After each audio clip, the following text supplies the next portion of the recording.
Hello everyone, steno with Arihant पर आपका स्वागत है। एडिक्टेशन मेवाड़ सीरीज से 85 शब्द प्रति मिनट की गति पर रहेगी। यदि आप इसका पीडीएफ प्राप्त करना चाहते हैं तो आप हमारे टेलीग्राम ग्रुप को ज्वाइन कर सकते हैं, जिसका लिंक डिस्क्रिप्शन में दिया गया है। चलिए तो डिक्टेशन लिखना प्रारंभ करते हैं। डिक्टेशन 5 सेकंड बाद। कहते हैं कि बुरा वक्त कभी वक्त देखकर नहीं आता है। विपरीत हालात के सामने एक व्यक्ति हार जाता है, दूसरा हिम्मत और साहस के साथ मुकाबला करता है। सामना करने के लिए आत्मसंयम होना बहुत जरूरी होता है, क्योंकि जो लड़ता है, जो संघर्ष करता है, उसे आगे बढ़ने का रास्ता भी मिलता है। जीवन में हर मोड़ पर बदलती परिस्थितियों में कुछ ना कुछ घटनाएं होती रहती हैं। जीवन संघर्ष का नाम और उसके हर कदम पर व्यक्ति को तरह तरह के अच्छे बुरे हालात का सामना करना पड़ सकता है। कभी कभी व्यक्ति के जीवन में ऐसे अवसर आते हैं जब आर्थिक स्थिति खराब होने से, असाध्य बीमारी होने से, व्यापार में घाटा होने से, बेरोजगार होने के कारण कठिन परिस्थितियां उसके सामने मुंह खोलकर खड़ी हो जाती हैं। ऐसी स्थिति में कई व्यक्ति मानसिक रूप से टूट जाते हैं और कोई फैसला नहीं ले पाते हैं। यह चीज परिवार के लिए घातक बन जाती है। लेकिन ऐसे भी कई लोग होते हैं जो इस तरह के बुरे वक्त में गजब की हिम्मत और साहस दिखाते रहते हैं।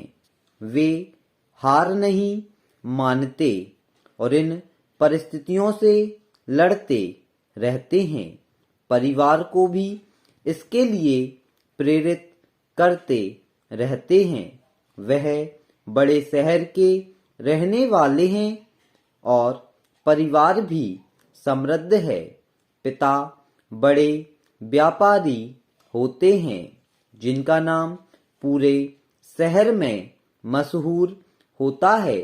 अचानक परिवार का मुखिया परिवार को छोड़कर चला जाता है। परिवार पर दुख का पहाड़ टूट पड़ता है। हर छोटी बड़ी चीज के लिए मोहताज होना पड़ता है। बड़े शहर का महलनुमा घर छोड़कर छोटे शहर के छोटे घर में आना पड़ता है। वह परेशानियों के बावजूद हिम्मत नहीं हारता है। ठीक उसी तरह जिस तरह दूरदर्शन द्वारा मनोरंजन के लिए विभिन्न प्रकार के कार्यक्रमों में कलाकार लड़ते हैं, बुरे हालात से लड़ते हैं। इन अच्छी बातों से हमें शिक्षा लेना चाहिए। जिंदगी में खुश रहने का बहुत महत्व है। हमारी जिंदगी में जुड़ा हर फैसला आपका अपना होना चाहिए। आपकी जिंदगी के बारे में दूसरे लोग निर्णय लेंगे तो आप कभी जिंदगी को खुश होकर नहीं जी पाएंगे।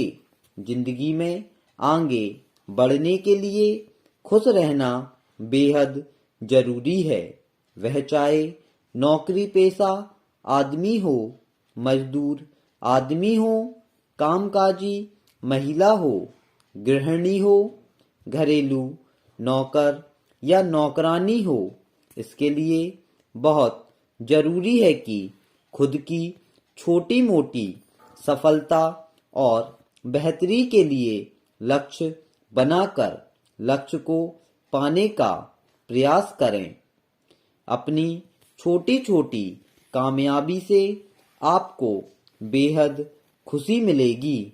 अगर जिंदगी में कभी असफलता का सामना करना पड़े तो हमें हिम्मत हारने के बजाय उससे संघर्ष कर दुगने उत्साह के साथ आगे बढ़ना चाहिए। मैं आशा करती हूँ कि सफलता आपके कदम चूमेगी। आदरणीय महोदय, भूमि सुधार से संबंधित अब तक के अनुभव के आधार पर राज्य सरकार ऐसी पहल करने जा रही है। सरकार की इस पहल से भूमि सुधार कार्य टकराव के स्थान पर सुलह से संपन्न हो सकेंगे।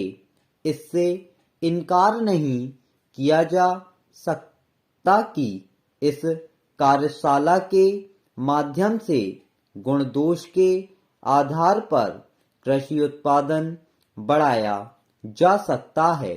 इस प्रकार से बटाईदारी रैयतदारी की समस्या का समाधान किया जा सकता है। इसी पहल के शुभारंभ में 8 या 9 जुलाई को राजधानी में एक कार्यशाला का आयोजन किया जा रहा है, जिसमें देश के ख्याति प्राप्त कृषि पंडित भाग ले रहे हैं। भू सुधार विशेषज्ञ भाग ले रहे हैं। जहां तक मैं समझता हूं कि कुछ केंद्रीय अधिकारी भी भाग लेंगे। हमारा प्रदेश एक ऐसा राज्य है, वहां के कुछ क्षेत्रों में सबसे अधिक प्रगतिशील भू संबंधी कानून प्रचलित हैं। यह हमारे लिए खुशी की बात हो सकती है, परंतु वहीं ऐसा राज्य है जहां प्रमुख कृषि फसलों की उत्पादकता औसत से भी कम है। इसलिए यह दुख की बात हो सकती है।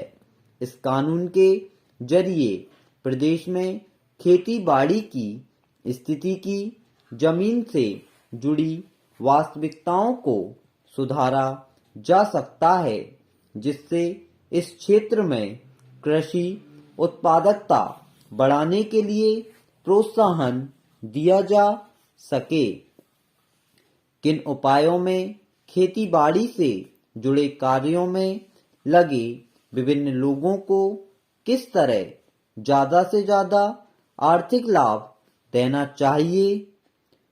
पश्चिम बंगाल जैसे राज्यों से क्या सीखा जा सकता है, जहां पर विकास और कृषि उत्पादन बढ़ाने के लिए भू कानूनों को सशक्त हथियार के रूप में उपयोग किया गया है। ऐसे अनुभवों को किस तरह से अपने प्रदेश की स्थितियों के अनुसार तब्दील किया जा सकता है। भू सुधार और कृषि उत्पादकता विषय पर आयोजित इस कार्यशाला में ऐसे मुद्दों पर विचार होना चाहिए। हालांकि किसी भी रूप में रैयतदारी को सरकार के किसी भी कानून में मान्यता नहीं दी गई है, फिर भी यह माना जाता है कि बटाईदारी रैयतदारी अनेक भागों में व्यापक रूप से प्रचलित है। वर्तमान सरकार प्रदेश में भूमि सीलिंग कानूनों के क्रियान्वयन में धीमी रफ्तार को लेकर भी चिंतित हो रही है। यह प्रदेश के लिए कोई सांत्वना की बात नहीं है। यही नहीं, देश के प्रायः सभी भाग में भूमि सीलिंग कानूनों के क्रियान्वयन की गति धीमी रही है।